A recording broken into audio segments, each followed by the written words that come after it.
A dyslexic young boy misspells his letter to Santa, and it accidentally lands in the lap of the Lord of Darkness, the silly duffer.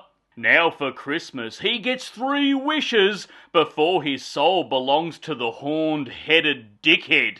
Get ready for a wacky, overproduced Christmas film full of farcical madness, cameos, and forced jokes in Dear Santa. Hello there, you loose units, and welcome back to another episode of Spicy Boy Reviews. I am, of course, your host, Andrew Iles. That's right, it's the month of Christmas, and we're kicking it off with a brand new release Christmas film. Dear Santa, directed by Bobby Farrelly, and co-written by his brother, Peter Farrelly, who have not worked together since the film Dumb and Dumber 2. We meet young boy Liam, who has young boy problems. He's unpopular at school, has a crush on the cool girl, has dyslexia, and a dark, morbid backstory. Wait a minute, what? But don't worry about that side plot just yet. Let's have some laughs, shall we?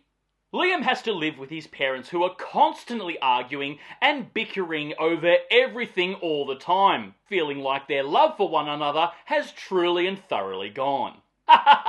Hilarious! Liam then decides to write a letter to Santa to bring him a Christmas miracle, much to his father's dismay. However, as aforementioned, Liam is dyslexic and accidentally addresses the letter to Satan and not Santa. Whoopsies! Then the old horned devil himself answers the call, as apparently he doesn't get much letters addressed to him asking for his help. I call bullshit. I mean, how else do you explain Travis Scott's overnight rise to fame? Anyway, enter Jack Black playing a Jack Black type of character, cosplaying as the devil. He then offers Liam 3 wishes of anything his dark little heart desires. And in exchange, the devil takes Liam's soul. Then what we get is an over-the-top, wacky, farcical bullshit adventure. All the kids in this film seems like they've walked off the set of a Nickelodeon production. Forced bumbling delivery and all. And Jack Black is Jack Black, period. And this being the first time he's worked with the Farrelly brothers since Shallow Hal. I don't know about you, but I've never actually found Jack Black all that funny. The only time he's really made me laugh is in supporting roles like Tropic Thunder and Jumanji. Also, this film is cameo central. We see appearances from other Tenacious D member Kyle Gass, Keegan-Michael in a very over-the-top forced comedic performance, and PJ Byrne also in that same school of acting, and Post Malone in an absolute pointless side plot for reasons to have Post Malone in a movie. And also an unrecognisable Ben Stiller, again, first time working back with the Farrelly brothers since There's Something About Mary. This film feels incredibly overproduced, as if the entire film is made on a soundstage. Nothing felt like it was shot on location. I mean, it may have been, just didn't feel that way. Everything is too clean, overly crisp, and has that feel of not so real about it. However, being a Farrelly brothers film, somewhat, the film does have some very dark jokes that feel like they come out of absolutely nowhere. They feel out of place with the rest of the aesthetic of the film.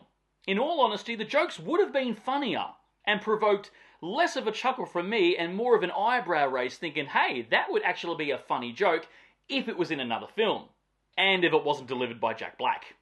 I feel like these jokes belonged in an other goofball comedy, something from Farrelly Brothers' earlier works, and not so much in a bright, light-hearted film.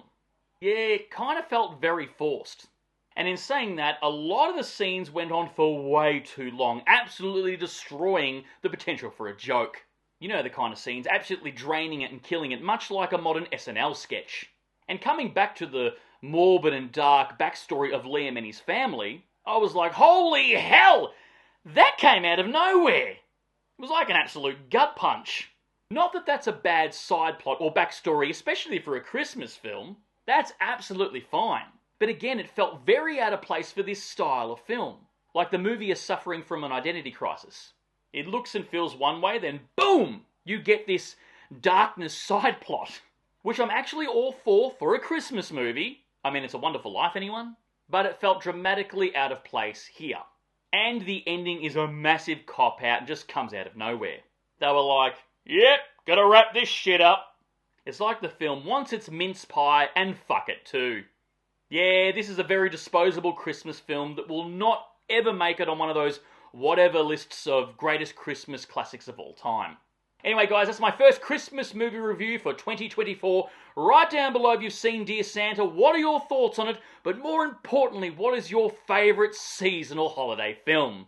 And of course, if you've made it this far into the episode, please give me a thumbs up because your love and support keeps me going, because I just love movies and I assume you do as well. And of course, don't forget to hit that subscribe icon because I give it an episode weekly. And I'll see you back here next week for the next review. But until then, stay merry, kids.